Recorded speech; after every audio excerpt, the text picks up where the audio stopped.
another quick rant. I know I've been talking about quick rants, and sometimes they go a little bit longer than what I want. However, this is a very pertinent subject, and the reason being is that a new year's coming up, and what do they say? 17 days into the new year, you have only about 50% keeping to the gym membership. So the gyms have historically been keeping records that, like, what is the time frame that you need to have someone going to the gym after they sign up? Like, what is the metric for someone to continue going? And what they've said is that if you go 17 days in a row, you're more likely to pick that habit up. And this isn't anything else but going to the gym, because going to the gym is one of the hardest things for people to do. Eating healthy, maybe a little bit, but you have to get into a car, go to the gym, work out, sweat, get on the treadmill, go to a class, whatever the case is. So I'm putting together 2023, and my coach was talking about, listen, we got to track your numbers. And my numbers for me in real estate is how many people do you talk to, how many follow-ups do you have, how many past clients you talk to per day, and then you have to register that because the conversations that you have equal how many appointments, equal how many listings, equal how many sales, how many close. And there's a ratio for all of them.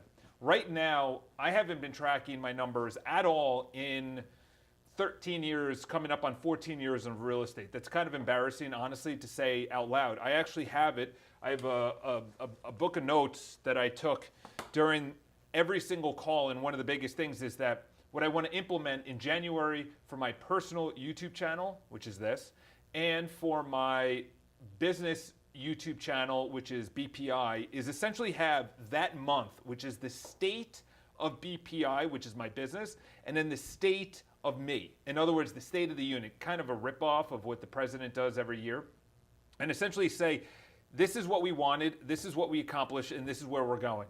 And I think having that kind of accountability publicly is really going to help me out. But the number one thing my coach said is that you have these numbers, and it's actually less scary, ironically enough, is that most people say go to the gym. I started this off that it's 17 days, and if you make it past the 17 days, you're probably going to continue going to the gym and everything else. The number one thing is if people knew that, they would probably hit the 17 days. But because people don't know that, they don't know.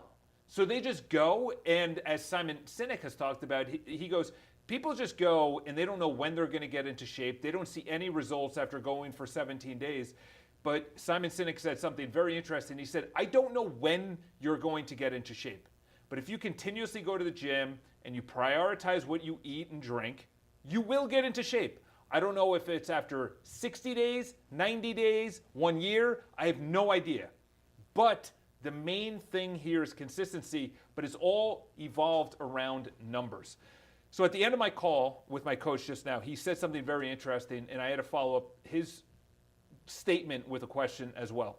So I have my numbers, and they are, this year I had a disgustingly low year, okay? That's as honest as it gets. I had a disgustingly low year in business. A lot of blame can go outside, but if you are not a victim and you don't have an external locus of control, which means that things happen to me, you say things happen for me.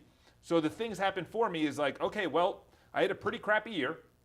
What is the base I need to build in 2023 to then have a unbelievable 2024, and then to get out of production? I've been thinking of getting out of production for years, working 6 days a week, 7 days a week, showing on weekends, showing late at night. It just gets exhausting. I know that the wife that I don't have and the kids I don't have are not going to be on board with that. Like, let's be honest, like I'm working 6 days a week. The wife is like, okay, what are we doing here?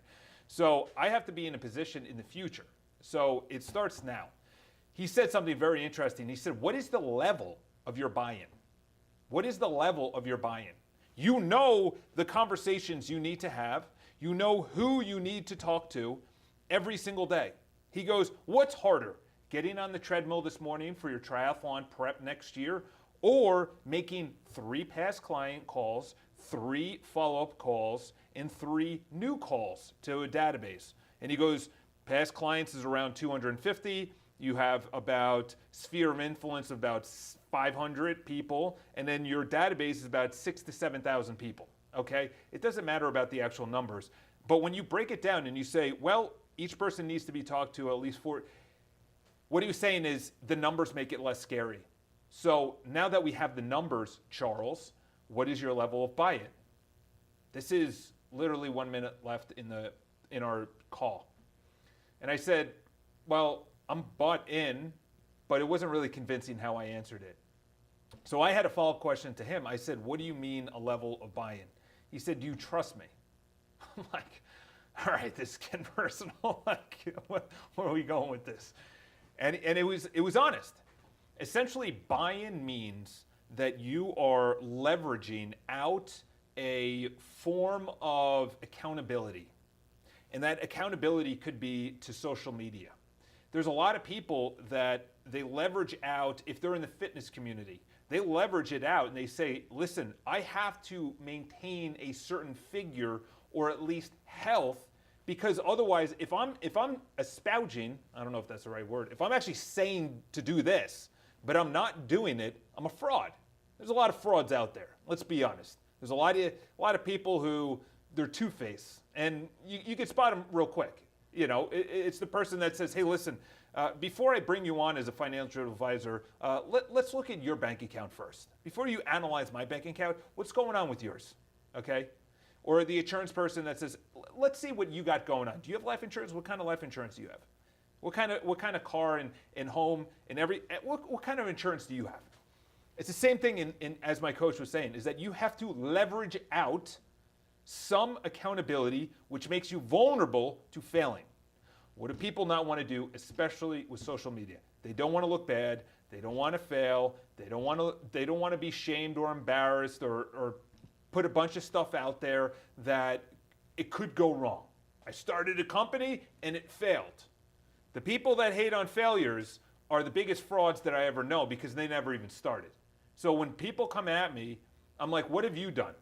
If my coach comes at me, I'm like, okay, this guy ran a 4,000 person office. I think he's got people that are doing over 1,000 deals, $10 million in net income, gross commission, I should say, gross, and that's why $10 million a year. Like, who doesn't want to go there? So the guy's clearly qualified. My buy-in right now, to be honest, I ended it and I was like, it's probably like 60%. Like, I'm not fully bought in. And the reason being is right in the beginning of the conversation, he said, like, what's your why? Like, why are you doing this? Why are you hiring me? Why are you paying me? Why do you want to improve in 2023? I'm like, listen, I had a terrible 2022. Okay, my 2022 was embarrassing, to be honest. It's something, after 13 years of being in real estate, I started in 2009, so coming up on 14 years of being in real estate, and I'm doing these numbers, like, it's not even enough to sustain me. And you want, Charles, you want to sustain a wife and kids and a family and a house and triathlon and a business and other people. So my buy-in is over the tipping point, but it's not at the extreme level.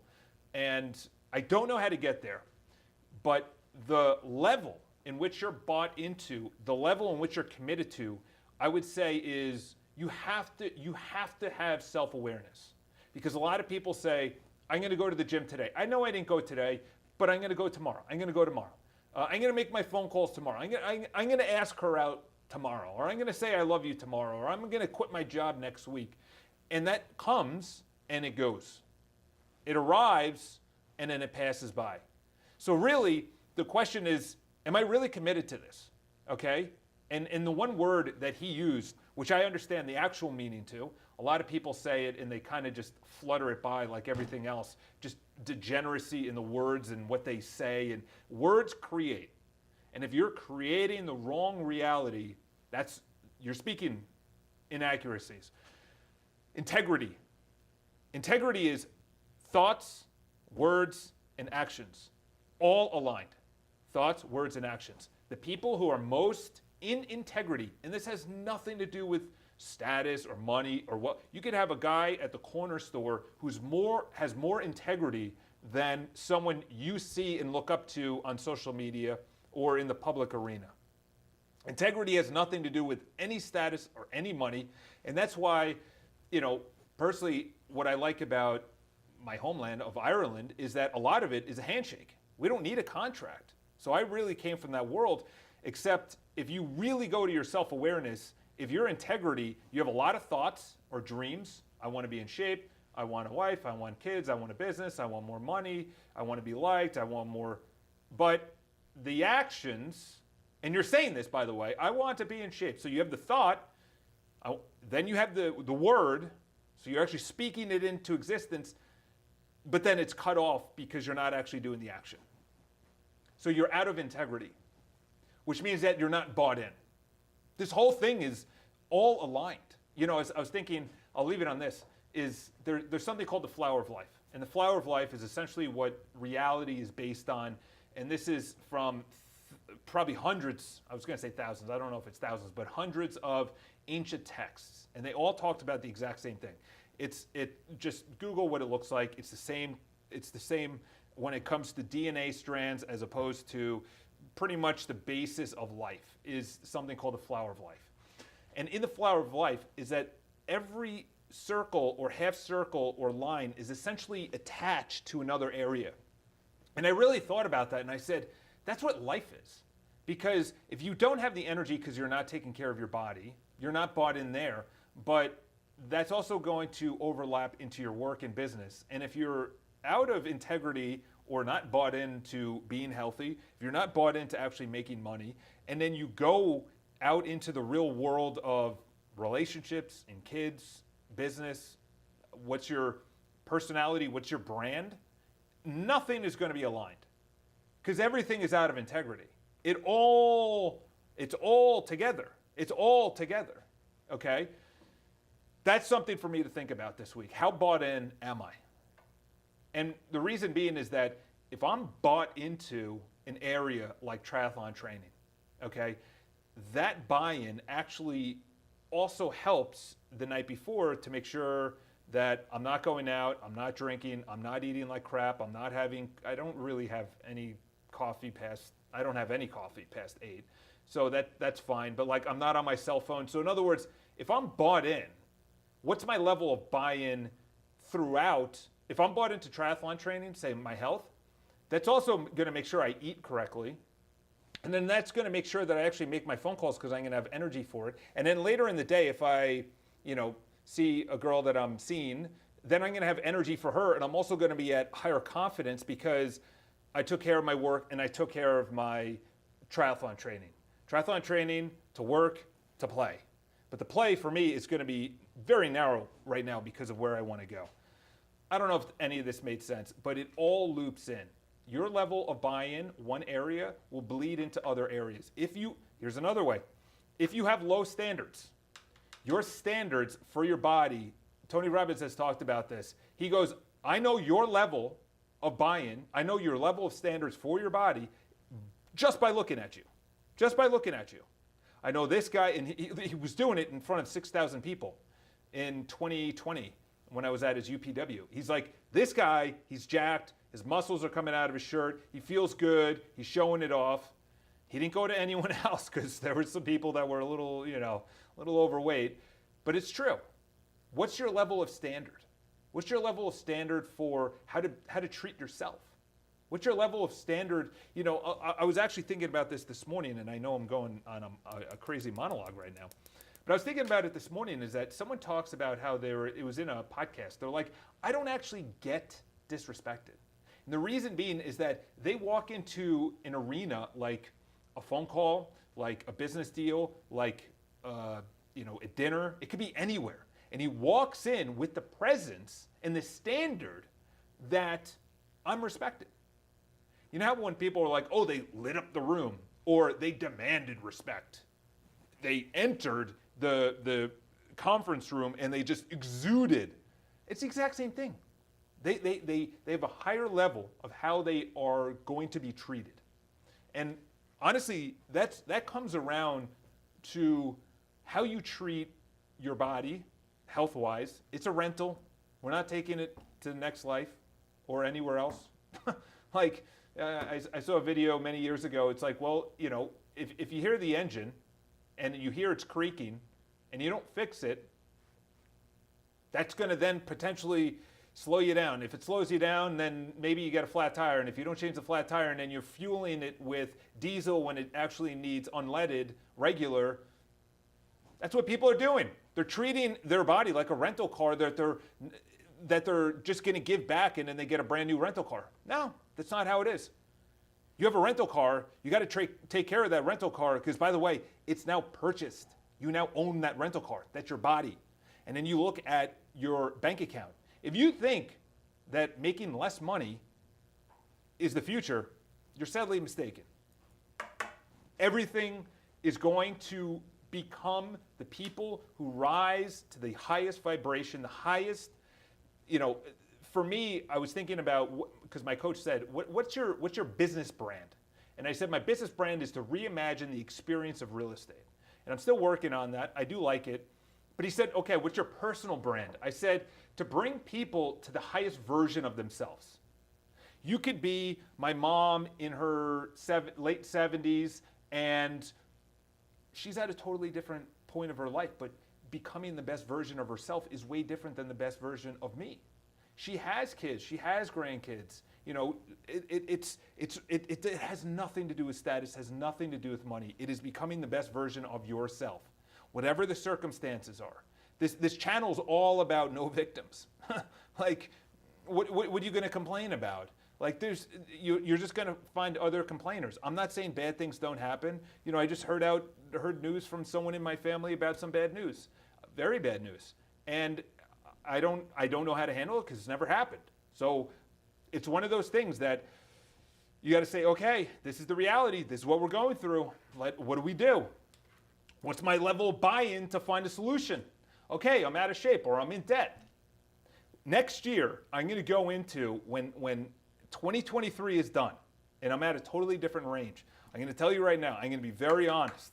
Very honest. Once this whole wave of 2022 and 2021 and 2020 for me is gone and done and buried and I'm a different person, I'm going to come out with the actual reality of what I'm facing right now. It will be very interesting, the honesty that I'll get into. However, I'm digging the grave, I'm throwing that body in there, and I'm covering it up because it's going to be a new emergent 2023, and it's the 16th. Okay, it's many weeks away, but it doesn't start on January 1st. It starts by what is my integrity towards my body? What is my integrity towards my mind? What is my buy-in? What is my standards? And you got to be self-aware. I'll leave it at this. 3 things. What am I thinking? What am I feeling? And what am I doing? That's how you get to self-awareness. Have an amazing day. Hope you guys are well, and we will talk to you